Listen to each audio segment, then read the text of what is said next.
Welcome to our Jewish Matters holiday series. And today we're going to talk about Purim, the hidden holiday. And if you think about it, Purim is kind of a strange holiday. It's a wild holiday. We get drunk. We get dressed up in costumes. So it's not that Purim is a Jewish Halloween. Halloween is a non-Jewish Purim. We were there way before. We bang and make noise when we read the Megillah every time Haman's name is mentioned. So we're trying to hear this book being read, and then we make all this noise so it's hard to hear. And the rabbis say something very strange. It's the only holiday that'll be left after the Messianic period. So what is the idea behind all of this? So it's also a wild story if you think about it. The Megillah itself, right? Jewish girl taken into the king's harem is the heroine, and Mordechai refuses to bow down, almost gets all the Jews killed. And at the same time, it's a holiday of joy, but this was the first attempted Holocaust. And most puzzling, it's the only book in the Torah without God's name mentioned. And the story itself we dealt with in the other podcast, so check that out if you want some of the insights into those questions. But I'd like to focus here upon the customs of the holiday, because they are really the vehicle through which the core themes come out. And they are the experiential side of what makes Purim Purim, one of the most fun Jewish holidays. So there are 4 essential mitzvot for the day with subparts to it. They're going to be the Megillah, sending gifts to our friends, giving charity, and having a banquet, having a festive meal. So let's go through each of them. So the first one here, the Megillah. So the mitzvah is to hear the Megillah at night and during the day. And the rabbis say the Megillah is almost like a prayer. In what way? So it's the holiday of remembering the story, which is really the source of our joy. So it brings the joy of knowing that we were saved. And that in itself is like a prayer to God. It gets us to turn to the Almighty. So it's not just a joy like, wow, great, I was saved, but a joy of gratitude. And as we mentioned, we have the custom to use the Drugrager to wipe out Haman and his evil. There's a mitzvah to wipe out Amalek. So we're wiping out Haman's name by making noise over it. That's the idea. And but the essential message of the story is God's hidden, yet at the same time, the events are divinely directed. So mitzvah to hear in the Megillah twice. In Corona times, rabbis have permitted hearing it over the phone if synagogue attendance is limited and you can't get to a synagogue, or it might be dangerous. So the next mitzvah of sending gifts. So we send gifts. We're supposed to send 2 objects of food to 2 Jews. Why is that? So the idea of sending gifts to our neighbor, to our friends, is it brings Jews together. It brings us back close together. And when Haman started his attack on the Jewish people, he says to Ahasuerus, the Persian king, there is a people who are scattered. In other words, they're fractured. They're vulnerable because they're not united.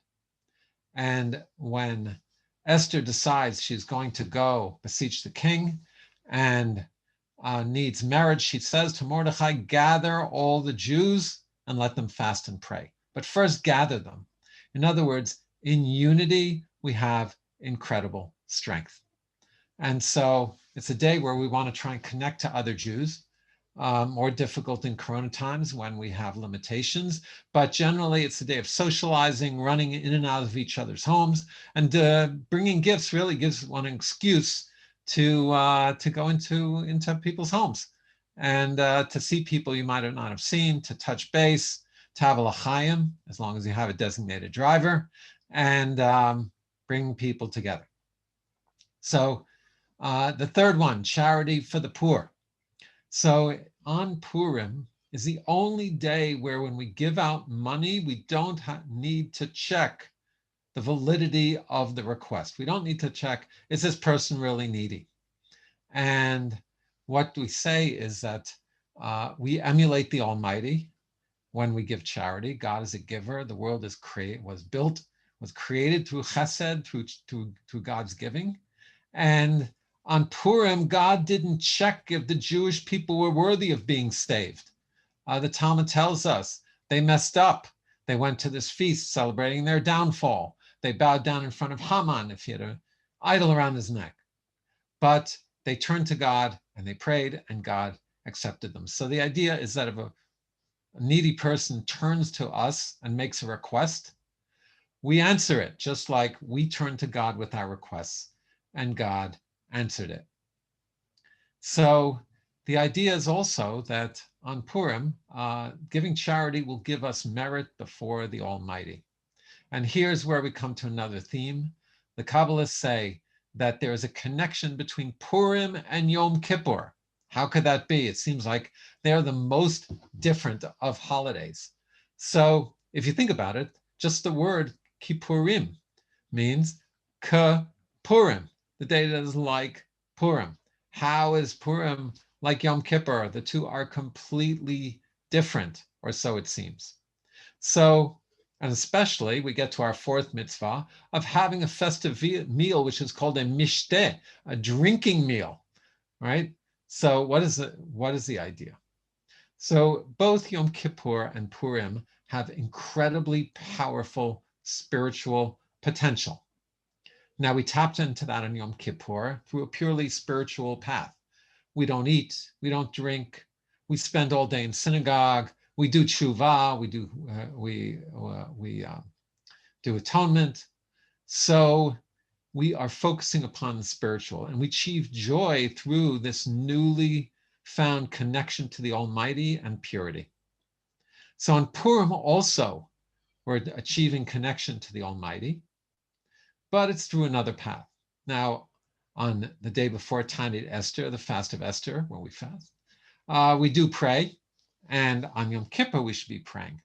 But the connection we have through the Almighty is through joy, it's through celebration, it's through having fun. And it's through the physical world. We eat, we party, we drink, we get together, we wear costumes. So what is that all about? So the idea is that we're bringing God out of the mundane. And yet it's all potentially there if we know how to access it through joy and through higher joy, right? Not through lower joy. We don't drink to get inebriated. We drink in order to open up our hearts. We'll get to that in a second. So just like God was hidden in the Megillah, in the mundane events of the unfolding of the political scene in Shushan, God was hidden and yet there. So too in our mundane lives of eating and drinking and partying, God is there if we look for it, if we unveil it, and if we bring it out. So also just to note that the drinking and the costumes are really part of the Sudah, part of the festive meal. And ideally one is drinking wine, although don't mix your wine and your hard alcohol, you'll get in trouble. But you won't feel so good after. But those are part of the Sudah, which is called a mishteh. So what is the idea of mishteh? So in the Purim story, there are several mishteh. There's the original party of 6 months that Achashverosh had, and that the Jews should not have been participating in. So in a sense, we're rectifying our misuse of Achashverosh's party. And there's also the party that Esther used to set up Haman and to bring him down. So we're recreating that as well. Now, the drinking. So it says you drink until you don't know the difference between blessed is Mordechai and cursed is Haman. Yikes, that's pretty plastered. So don't worry, there are many leniencies that say you don't have to get that plastered. And if you throw up, act the way you shouldn't, you definitely should not be getting that drunk. So what is the idea behind it? So one idea is this. It says, not until you don't know the difference between Mordechai and Haman, between what's good and bad, but you don't know the difference between blessed is Mordechai and cursed is Haman. Why? Because we so often rely upon our own rational faculties, and we have to a certain extent. We try to figure out what's right and what's wrong, even in the moral grays of life, even the dilemmas with family members, workplace, ethical dilemmas, and we think we have it figured out. And what it's telling us is that don't be so sure about ourselves, and just realize that really the source of what's right and wrong comes from the Almighty, comes from above, doesn't come from us. We are not the source of all.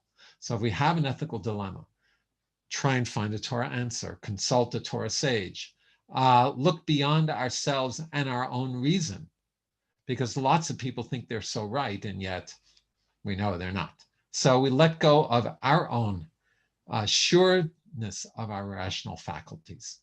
That's part of it. But mostly the idea is that it says when we bring in wine, we let out our true selves. And that should be our divine self, our higher self, our souls. And so that's what we're trying to achieve, trying to let out the part of us which maybe sometimes is a little repressed. We don't want to get too emotional with people who we love. And drinking can allow us to express ourselves more. Now, the costumes relate to this as well. What's the idea of the costumes? So there were lots of people wearing costumes in the Megillah story, right? Esther, in a sense, put on an identity that wasn't hers. She was wearing a mask, hiding her Jewish identity. Haman put on the costume of the king. And the ultimate hiding is God, who's hidden in the veil of the Megillah. So what is the idea? The idea is that in life, often we carry around different persona, our work persona, our friend persona, our family persona, and hopefully they reflect who we are, but not always. Sometimes we take on persona and our true self gets lost somewhere in between. So we put on the mask to remind ourselves of all the different masks we wear and to touch base to see, are those persona that I have, is that the reflection of my true self, or is that bringing me further away from who I'm supposed to be and from our relationship to the Almighty? So that's the idea of the drinking and the costumes. There's a beautiful idea also about the physicality of the materialism of the Hanukkah, of the Purim holiday, which is that Hanukkah, they tried to destroy us spiritually. They tried to rip away our Judaism. So we celebrate with a spiritual symbol with the menorah. On Purim, they tried to destroy us physically. So we celebrate with a physical celebration that's part of the joy and the thanks to the Almighty. And so we should look in our lives for the hiddenness within us and unveil our masks. We should look for the hiddenness of God in the world around us, and we should be in joy. It's a great mitzvah to be in joy. So we'll end with a joke. Who had the tallest family tree in history of anyone? Haman, who was hung on the tree that was 70 amos high. Okay, so we'll end with that. Quit while we're behind, and have a joyous and happy Purim to everyone.